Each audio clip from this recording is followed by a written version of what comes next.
à tous, ici Angelo pour une nouvelle vidéo, une nouvelle semaine sur Terre. J'espère que vous allez bien. Une vidéo concernant les signes de la magie noire. J'ai commencé cette chaîne en 2016, il y a 10 ans, avec des premières vidéos justement qui traitaient de la magie noire. Mais 10 ans plus tard, un petit dépoussiérage, une petite mise à jour m'a semblé utile. Surtout que, comme je l'avais indiqué déjà une fois dans un post que j'avais publié sur YouTube, j'avais indiqué observer une recrudescence de demandes de la part de mes clients pour être libérés d'attaques de sorcellerie, de magie noire, de mauvais œil, que j'appelle les forces, les énergies spirituelles maléfiques. Et donc cette recrudescence me pousse aujourd'hui à faire cette vidéo pour éduquer, enseigner et aider. Je ne vais pas dire qu'il aura fallu attendre 2026 pour qu'il existe des attaques spirituelles, bien sûr que non. Je me souviens lorsqu'en 2014, je me suis rendu dans la jungle amazonienne quelque temps pour vivre avec des tribus locales et des chamans. Ceux-ci m'ont expliqué à quel point la jungle amazonienne était un véritable Far West spirituel, où les chamans se faisaient la guerre spirituelle, en veux-tu, en voilà, à coup d'attaques de sorcellerie, je t'envoie tel esprit, je t'envoie telle fléchette psychique empoisonnée. Enfin, vous n'avez pas idée, c'était d'une violence absolument incroyable. Donc, le mal a toujours été présent, l'homme a toujours voulu utiliser ce type de procédé pour infliger du mal à autrui. Cela n'est pas nouveau, mais les forces du mal se répandant d'autant plus sur Terre et couplé à la perte du sacré et couplé à l'exacerbation de l'individualisme, moi, ma peine, mes désirs, mes émotions, mes droits, ma petite personne. Tout le monde est choqué, tout le monde se sent offensé à la moindre parole, à la moindre chose. Et dès lors, forcément, ego exacerbé, cela aboutit à la recrudescence d'attaques. Ça fait plus de 10 ans maintenant que je procède à des désengagements, des désenvoûtements, des libérations de sorcellerie, de magie noire, de mauvais œil. Je connais très bien ce domaine-là. J'en ai moi-même fait les frais il y a maintenant plus de 10 ans. J'étais victime de sorciers vaudous, donc je connais leurs procédés, je connais leurs tactiques, je connais les signes. Parce que je connais ce sujet, parce que je suis un praticien, j'ai souhaité faire cette vidéo pour partager les signes les plus fréquents de sorcellerie, d'une attaque spirituelle, d'une attaque des forces du mal, pour que vous puissiez déjà avoir un premier aperçu, une première idée, étant entendu que cela ne suffit pas. Vous pouvez avoir différents signes sans pour autant être victime de sorcellerie ou de magie noire. Chaque cas est différent. Cependant, voilà les signes communément admis et qui révèlent la présence de sorcellerie. Tout d'abord, il n'est pas rare que vous soyez attaqué dans votre sommeil, ou du moins, je vais rephraser ce que je viens de dire, ce n'est pas que vous êtes attaqué dans votre sommeil, c'est que lorsque vous êtes endormi, deux phénomènes se conjuguent. Le premier phénomène est que, parce que il n'y a plus la barrière de la matérialité, vous êtes en pleine ouverture spirituelle. Vous avez votre clairaudience, vous avez votre clairvoyance, vous avez votre troisième œil qui est ouvert. Vous êtes dès lors au contact des énergies qui sont autour de vous.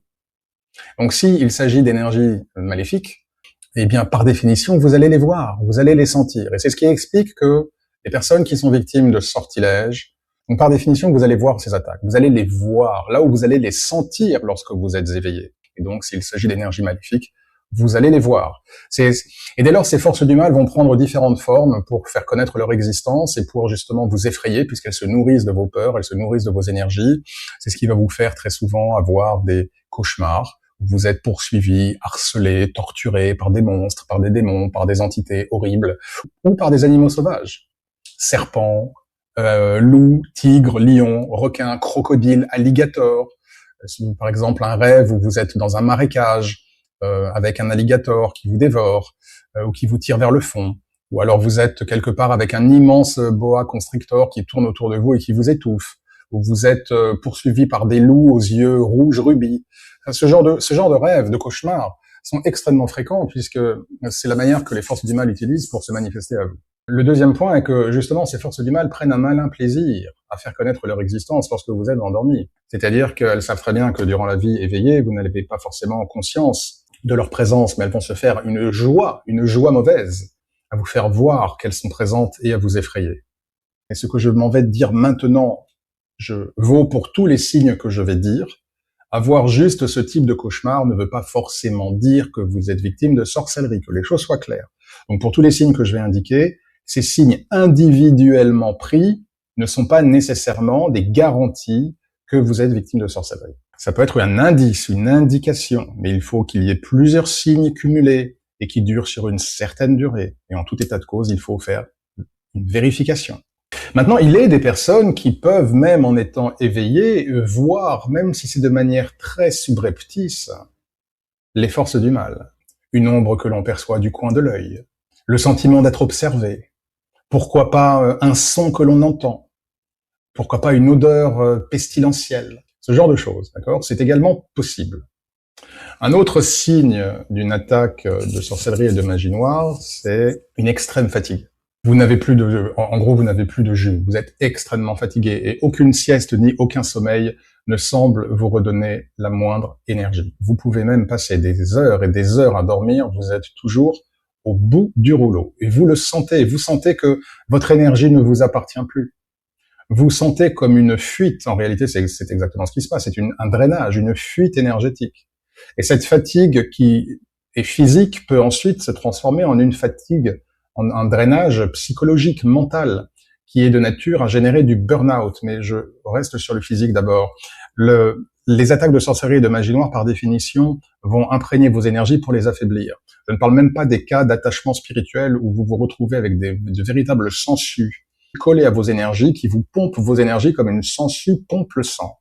Et donc tout cela génère effectivement une fatigue permanente que rien, qu'aucun café, aucun Red Bull, aucune sieste ne pourra régler.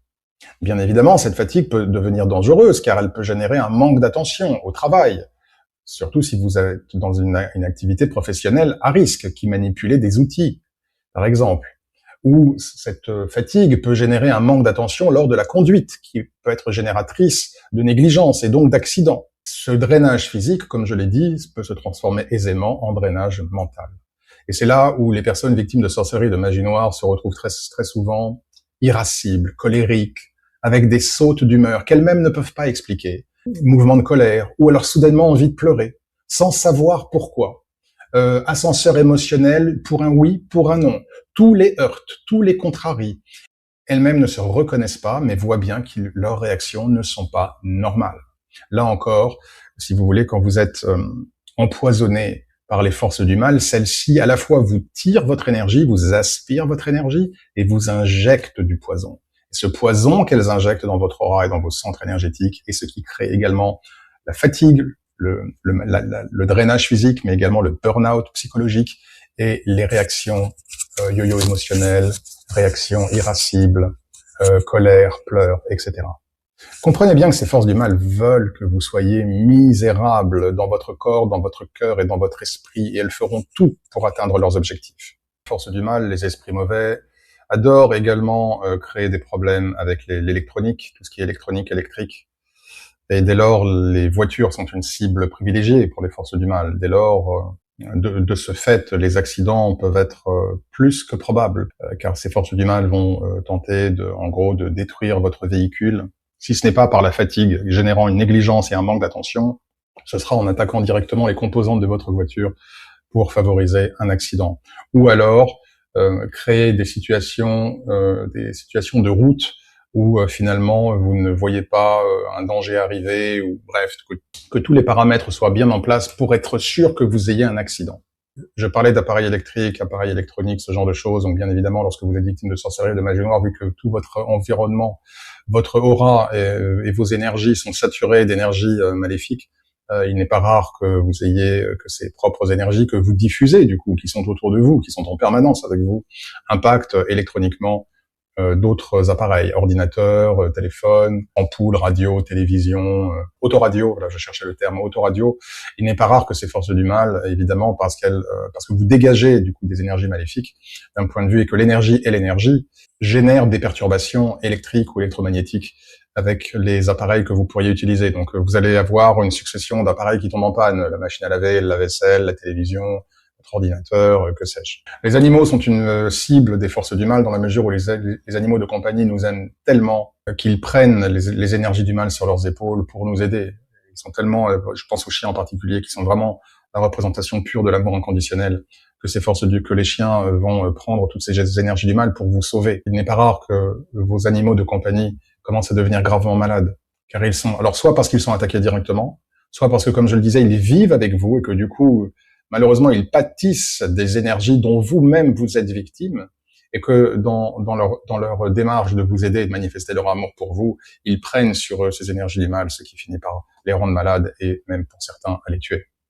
De la même manière, lorsque vous êtes victime d'énergie spirituelle maléfique, si vous avez des animaux, ce qui peut se passer aussi, c'est qu'ils, selon l'intensité de la charge et de l'attaque, c'est vos animaux de compagnie qui pourtant vous aiment pourraient être de nature à vous éviter. Soudainement, vous ne comprenez pas pourquoi. Ce qu'ils voient, ils sentent ces énergies. Et au contraire, ils ne veulent pas être au contact de ces énergies. Ce scénario arrive aussi. Inutile de dire que arbres, plantes, fleurs peuvent mourir d'une manière précipitée. Dès que vous achetez des fleurs, elles se fanent. Ou que si vous avez des arbres dans votre jardin, ils commencent à être attaqués. Ils sont victimes de bêtes et de parasites qu'ils n'avaient pas auparavant. Oui, ces forces du mal cherchent à irradier votre vie de manière complète. Et tout ce qui est vivant autour de vous peut en pâtir. Une infestation des forces du mal et de nature a généré également des problèmes de santé importants, puisque ces énergies maléfiques ont pour vocation, pour certaines, d'une manière extrêmement explicite, de mettre fin à votre vie ou d'altérer à votre santé. Il y a certains sorciers, certains praticiens même qui vont donner ces directives à ces forces du mal pour vous atteindre physiquement, cancer, tumeur ou différents problèmes, faillite de tel ou tel organe. Tout est possible. Malheureusement, l'imagination est la limite. Et les sorciers, les personnes mal intentionnées, malheureusement, ont beaucoup d'imagination. Donc, certains d'entre eux vont également envoyer ces énergies du mal pour attenter à votre santé.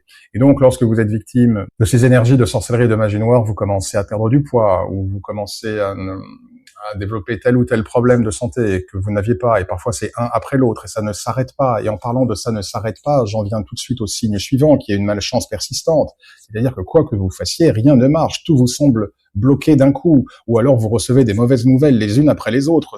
Cela semble ne pas s'arrêter, comme une rafale en fait de mitraillettes, mais ininterrompue. Vous perdez vos clés, vous êtes viré de votre boulot, votre petit ami vous quitte. Bref, rien ne va dans votre vie. Vous accumulez des problèmes dans votre logement, des fuites, des détériorations, des cambriolages, vos pneus sont crevés, vous perdez des objets importants, vous avez des problèmes avec tout le monde sans raison, les gens s'énervent contre vous alors que vous ne faites rien. Bref, vous êtes tellement enveloppé et empli d'énergie maléfique que tout se détériore et se désagrège autour de vous.